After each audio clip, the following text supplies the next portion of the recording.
I think you said a few words.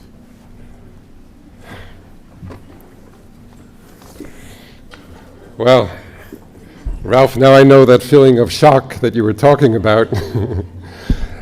This is such an incredible award, and I am so grateful for all of you.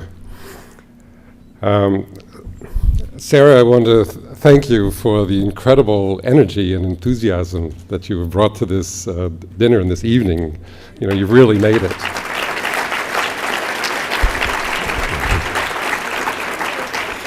And I want to thank the chairs tonight, Christy and John Mack, and the co-chairs, Sherry Lund and Isabel Kimpton, for just feel the vibration, the energy in this room. It's an incredible success. But especially, I want to thank the Bravewell Collaborative. This is an incredible honor and award, and I want to thank you for everything that you're doing. You're really moving this field forward in incredible ways. The support of the consortium, the Bravewell Clinical Network, this award, the fellowship program, this PBS series, you know, in such a short time, you're making such a difference. And I want to particularly recognize the president, Penny George,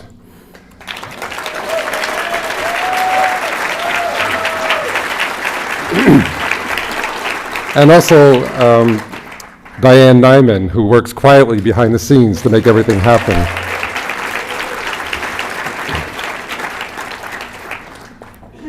I'd like to take this opportunity to thank two people, Sir Maurice Lang and Sir James Watt from the UK, who are the ones who really gave me my start.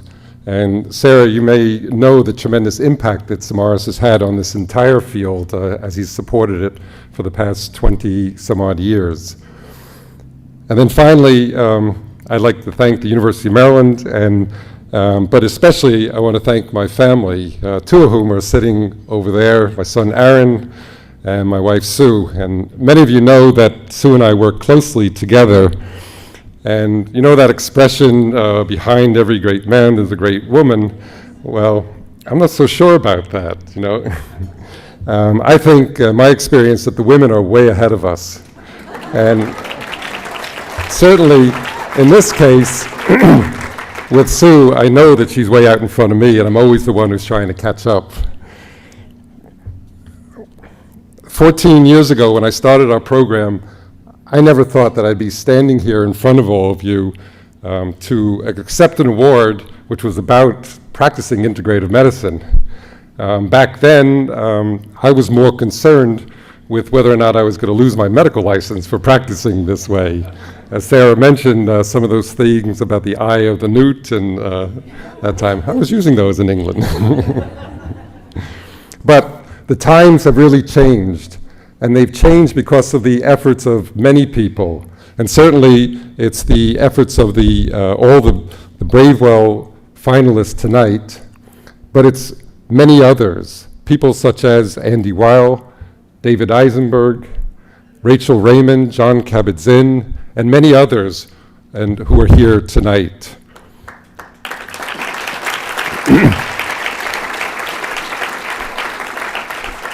I think we all realized that independently and in our own unique ways that there was something missing in medicine, and that we really did need to do something to change our healthcare system.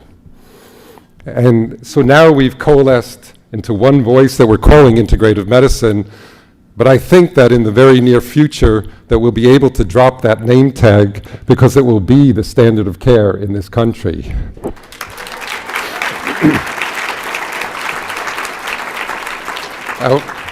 For my part, I thought that many of these therapies would not be accepted and part of the mainstream unless they had a real scientific base behind them. And so I've spent a good deal of the past 14 years in trying to help build an evidence base for integrative medicine. And I've kind of taken that NIH mantra of in God we trust, everyone else just must show data.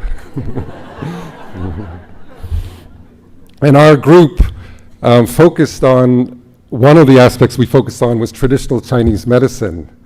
And we began to work on a series of research studies a few years ago, and it culminated in the publication of an article in the Annals of Internal Medicine last December, which showed that acupuncture was safe and effective for osteoarthritis of the knees. And it was a clinical trial of 570 patients, and it received a lot of media attention. But if you remember back to last December, January, there was also a lot of media attention and publicity about the negative adverse effects of some of our drugs for osteoarthritis, like Celebrex, Vioxx, and people were out there desperately looking for other answers. But with all due homage to the Annals of Internal Medicine and evidence-based medicine, let me tell you a story about how integration really occurs. We had been working together for several years on those first two studies with a professor of medicine at Maryland, and he's one of the experts in osteoarthritis in the world. And he would always say to me, you know, Brian, acupuncture works for those first study, the 13 patients, and then the second study, the 73 patients, but he'd always qualify it, always have a distance. And then one day, he didn't show up for one of our meetings, and turns out that he had severe back pain, and he was contemplating surgery. So I sent one of our acupuncturists, Dr. Lau, to visit him at his house, and he gave him an acupuncture treatment. Well, the very next day, the same professor of medicine came into the hospital declaring, acupuncture cured my back pain. And from then on, he was a big proponent of integrative medicine, and he started to send us all his patients. And that's how integration occurs.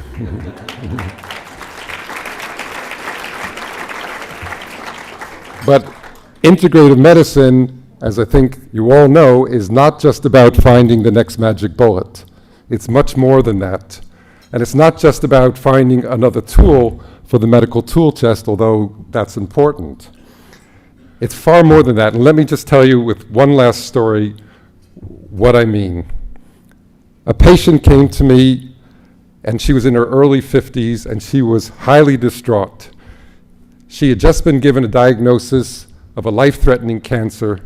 She had had her spleen removed, and it was 9 times the normal size.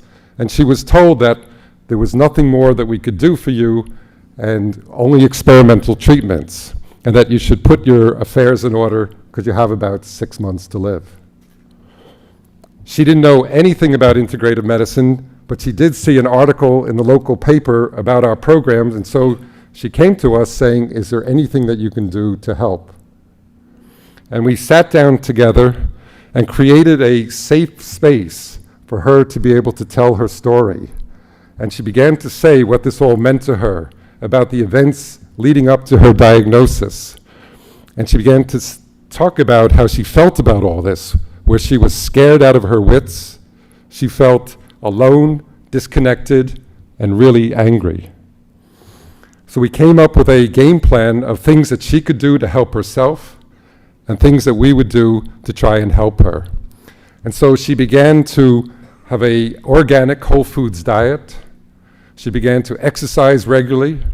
She learned to mindfulness meditation, and she learned Reiki therapy, all of which she did on a regular basis. And we added acupuncture and homeopathic medicines into the mix.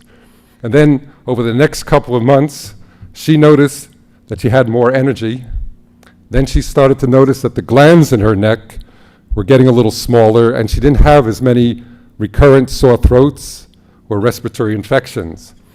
And then some strange things started to happen. She noticed that the fungal infections that she had had for years on both her big toes had disappeared, which I thought was interesting because that's one of the meridians that connects to the immune system on both the big toes.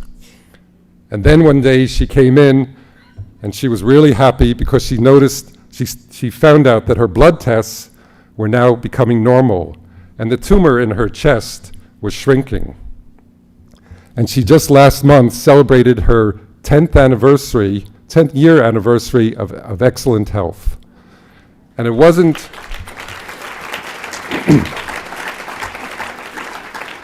It wasn't a straight line of her just getting better. She had a relapse a couple of years ago, and she went back to her oncologist and then was able to give her some focused chemotherapy, and she continued on the regimen that we had prescribed.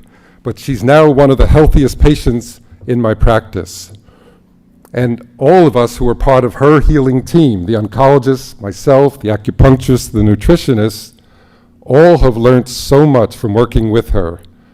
We've learned about partnership, we've learned about facilitating, and we've learned about the amazing healing potential of human beings as we essentially watched her rewrite her life script.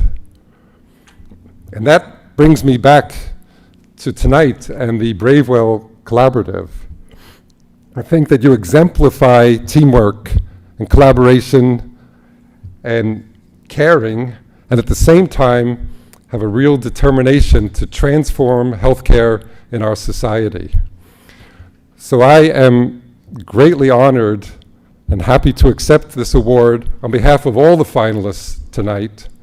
I plan to use it to the funds to help others, to mentor others who want to get involved with a more integrative approach to healthcare. And I thank you for your time and attention, and good night.